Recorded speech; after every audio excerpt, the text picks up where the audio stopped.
तो आज का जो हमारा टॉपिक है वो है वर्ल्ड वाइड वेब। तो इसे शॉर्ट में WWW भी कहते हैं।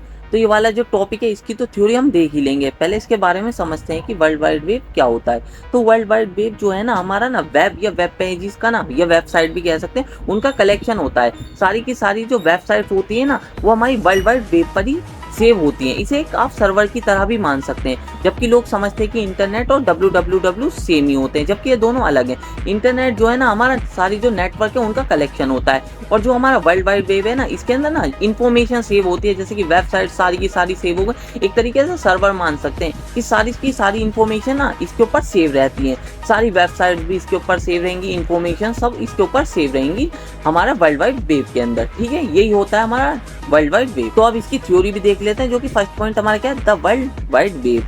WWW is a collection of public web pages and websites that can be accessed via the internet। तो जो हमारा वर्ल्ड वाइड वेब होता है वो कलेक्शन होता है public web pages and website का, और इसको हम किसके थ्रू एक्सेस कर सकते हैं, इंटरनेट के थ्रू एक्सेस कर सकते हैं। तो सिंपल वर्ड्स में मैंने इस पॉइंट का मतलब आपको बता दिया। तो वर्ल्ड वाइड वेब जो हमारा होता है ना वेब पेजेस या वेबसाइट का कलेक्शन होता है, जिसको ना हम ना इंटरनेट के जरिए एक्सेस कर सकते हैं। ठीक है, सेकंड पॉइंट हमारा क्या है वो भी देख लेते हैं। The world wide web is like a big library of website. तो ये क्या है, द हमारा जो वर्ल्ड वाइड वेब है वो बिग लाइब्रेरी है वेबसाइट की, that you can visit on your computer और फोन।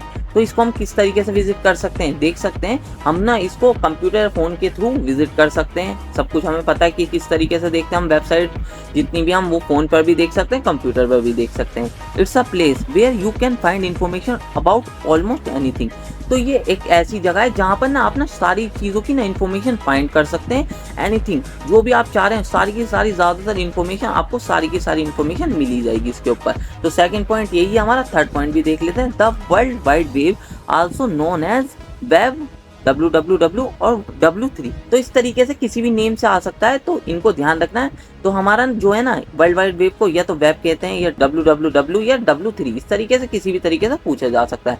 यहाँ पर आपको डायग्राम बना के आ जाना है इस तरीके से। अगर आप डायग्राम बना के आएंगे तो आपको पूरे मार्क्स मिलेंगे। इस तरीके से हमारा अगर हम कुछ भी सर्च करना होता है ना, जैसा हमारा URL होता है उसके अंदर हमें कुछ भी सर्च करना होता है, सबसे पहले हमें WWW डॉट जैसे आगे कुछ भी मान सकते हैं, जैसे हमें google.com ही सर्च करना है तो सबसे पहले हमें WWW ही लगाना पड़ता है। उसके बाद हमें उसके जो भी हम वेबसाइट सर्च कर रहे हैं उसका नाम लिखना होता है। और ये शुरुआत में आप देख रहे होंगे ये क्या है, हमारा प्रोटोकॉल है। इसी के जरिए ना अभी आगे देखेंगे भी ना HTTP क्या है, हमारा एक प्रोटोकॉल होता है, हाइपरटेक्स्ट ट्रांसफर प्रोटोकॉल। इसी के जरिए ना हम ना जो हमारा सर्वर है, एक तरीके से सर्वर हमारा WWW ही मान सकते हैं, जिसके अंदर सारी इन्फॉर्मेशन सेव है।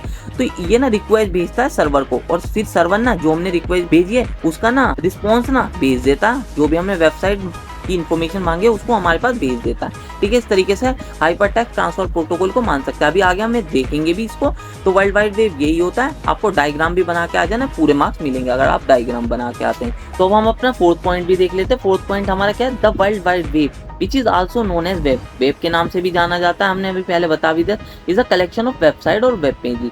तो ये हमारा कलेक्शन होता है वेबसाइट और वेब पेजेस का, stored in a web server. तो कहाँ स्टोर्ड होता है, वेब सर्वर पर, and connected to the local computer through the internet. और ये किस तरीके से कनेक्टेड होता है लोकल कंप्यूटर से, थ्रू द इंटरनेट। इंटरनेट के जरिए ही कनेक्टेड होता है लोकल कंप्यूटर से।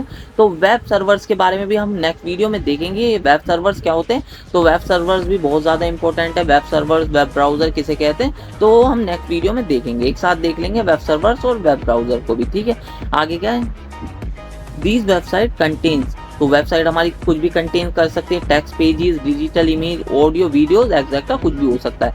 User can access the content of these sites for any part of the world over the internet using their devices such as computer, laptop, cellphone, etcetera. तो ये जो website का content है ना, हम ना वर्ल्ड के किसी भी पार्ट से एक्सेस कर सकते हैं यूजिंग इंटरनेट, चाहे कोई सा भी डिवाइस हो सकता है, हमारा कंप्यूटर, लैपटॉप, सेलफोन। तो यही लिखा है इस वाले पॉइंट में कि जो हमारा ना ये जो कंटेंट हमारा वेबसाइट का, चाहे वो कुछ भी हो सकता है, जैसे कि टेक्स्ट भी हो सकता है, डिजिटल इमेज हो सकती है, ऑडियो, वीडियोस, कुछ भी हो सकते हैं, उनको हम किस तरीके से एक्सेस कर सकते हैं, यूजिंग इंटरनेट के थ्रू एक्सेस कर सकते हैं अपने कंप्यूटर, लैपटॉप या फोन पर। तो यही हमारा वर्ल्ड वाइड वेब होता है। ये डिफरेंट होता है इंटरनेट से। इंटरनेट क्या है, इंटरनेट हमारा सुपर सेट मान सकते हैं कि हमारा सुपर सेट है वर्ल्ड वाइड वेब का। तो ये जो हमारा वर्ल्ड वाइड वेब है वो सबसेट है। वर्ल्ड वाइड वेब ना इसके अंदर आता है, और वो जो हमारा इंटरनेट हो गया वो बहुत बड़ा हो गया इसके मुकाबले में। इसके अंदर ही ये सब पार्ट हो गया उसका, कि वर्ल्ड वाइड वेब इंटरनेट के अंदर आता है।